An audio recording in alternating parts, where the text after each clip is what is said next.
Assalamualaikum warahmatullahi wabarakatuh. Alhamdulillahirrahmanirrahim. Salatu wassalamu ala asrafil anbiya'i wal mursalin wa ala alihi wa ashabihi wa man tabi'ahum bi ihsanin ila yaumiddin.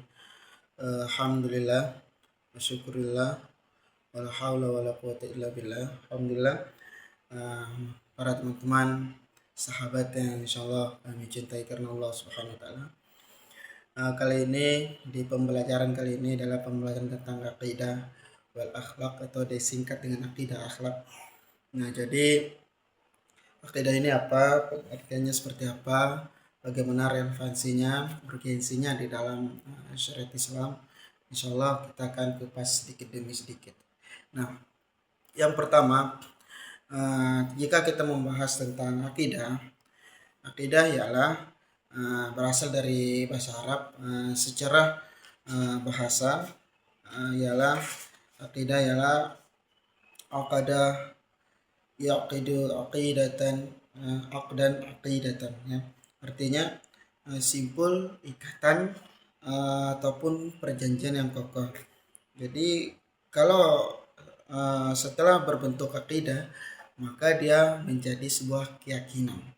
Keyakinan seperti apa? Keyakinan seorang muslim, seorang mukmin, yaitu bentuk apa namanya yang diperkarakan dengan hati, dia mendatangkan keterangan jiwa, ya, dan tidak bercampur dengan keraguan atau semacam apapun. Jadi akidah ini adalah bentuk keyakinan seseorang ya di dalam hatinya, dan tidak ada keraguan sedikit pun. Jadi akidah itu adalah sesuatu hal yang mengikat. Nah, di selain ini ada juga pengertian dari seorang ulama Abu Bakar Jabil Al-Jazairi yang berarti ini kita kutip, akidah ialah sejumlah kebenaran diterima secara umum, ya, oleh manusia berdasarkan akal, wahyu, dan fitrah. Nah, kebenaran ini di dalam tidak ini sebagai kesohihan keberadaannya. Jadi tidak dipungkiri keberadaannya seperti apa, ya. Dan secara pasti dia tidak ada keraguan di dalam hatinya. Untuk memahami bagaimana cara kita memahami akidah itu secara utuh, ya. Bagaimana caranya, ya. Bagaimana caranya? Mari kita simak penjelasan sebagai berikut. Adapun untuk memahami tentang akidah, maka ada beberapa istilah yang perlu kita ketahui. Yang pertama adalah al-ilm. Apa itu al-ilm? Al-ilm itu adalah ilmu atau pengetahuan. Jadi pengetahuan, ya, ilmu itu terbagi atas menjadi dua. Ada yang tidak mengapa ilmu yang dihasilkan oleh Pak Indra dan tidak memerlukan dalil disebut ilmu daruri. Contohnya yang ada di depan kita. Ini kan dihasilkan oleh Panca Indra karena ini daun. Ini daun. Nah, jelas kali ini kelihatan sebuah daun. Tapi bagaimana untuk membuktikan itu adalah sebuah daun? Maka di sini dibutuhkan ilmu nazari. Apa itu ilmu nazari? Itu membutuhkan dalil, ilmu membutuhkan sebuah penelitian. Bagaimana kita begitu itu batu daun, ada tulang daun, ada bentuknya seperti apa, dan ini pohonnya seperti apa, ini pohon kelengkeng, ada batangnya, buahnya seperti apa. Nah, ya, jadi ini membutuhkan dalil atau penelitian lebih lanjut. Makanya ini disebut dengan ilmu nazari.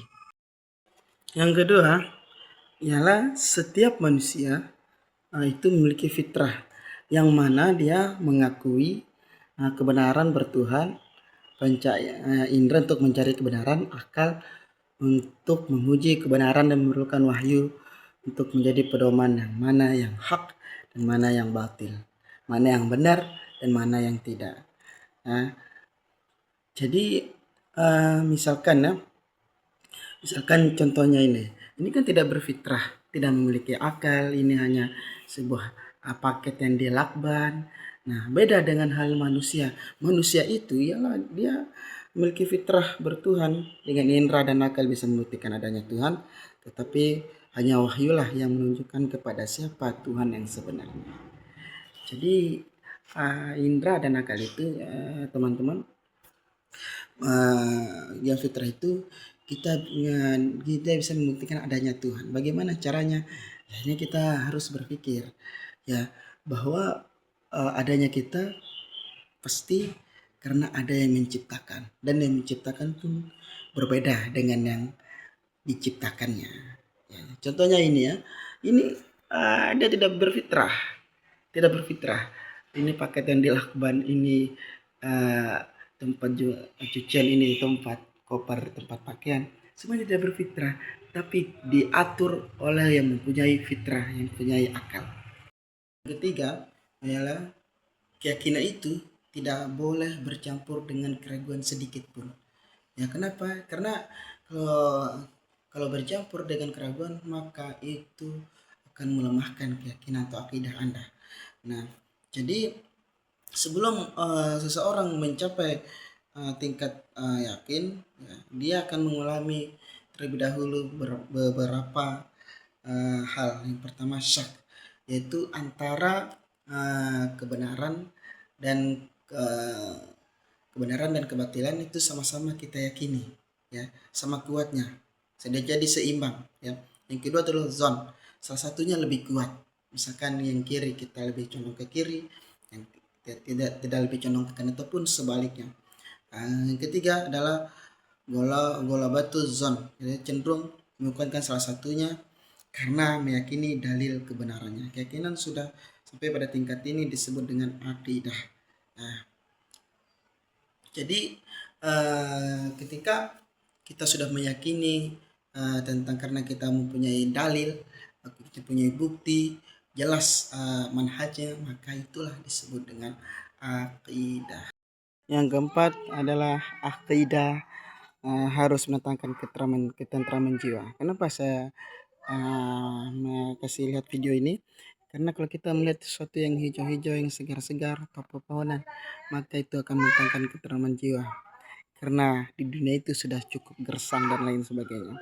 Nah, artinya lahirnya seseorang bisa saja berpura-pura meyakini sesuatu, akan tetapi itu tidak akan mendatangkan ketenangan jiwanya, karena dia harus meyakini, karena dia harus meyakini dan harus melaksanakan sesuatu yang berlawanan dengan keyakinannya, ya. Ini ada dalil tentang akidah. Ya, Allah Subhanahu wa taala bertanya kepada hambanya, siapa yang mematikan, siapa yang menghidupkan, siapa yang membangkitkan dari hari kiamat, dan siapa yang mengatur segala urusan. Mereka menjawab, pasti Allah. Ya, pasti Allah. Kenapa?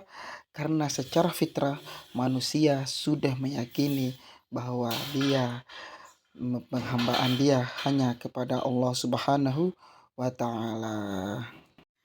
Ini ada ruang lingkup tentang akidah. Ada 3. Nah, silakan dilihat. Ada nubu ilahiyah, nubuah, dan ruhaniyah. Ketiganya saling berkaitan satu sama lain. Maksudnya ada kedudukan tentang akidah dalam Islam. Nah, jadi akidah ini memiliki kedudukan tersendiri, karena tanpa akidah maka ancaman itu akan nyata di dalam syariat Islam.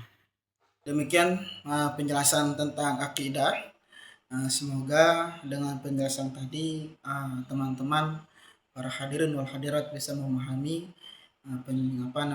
rangkaian penjelasan akidah yang telah saya jelaskan. Meskipun dengan ilustrasi yang sangat absurd, ilustrasi yang sangat aneh, ya, tetapi dengan keabsurdan itu teman-teman bisa membayangkan, oh seperti ini akidah, karena akidah itu adalah sesuatu yang absurd juga, sesuatu yang gaib, ya, dan sesuatu yang harus kita yakini, ya, tanpa ada keraguan sedikit pun. Demikian yang bisa saya sampaikan, yang bisa saya jelaskan. Wallahu muwaffiq ila aqwamit thoriq, billahi sabilil haq, fastabiqul khairat. Wassalamualaikum warahmatullahi wabarakatuh.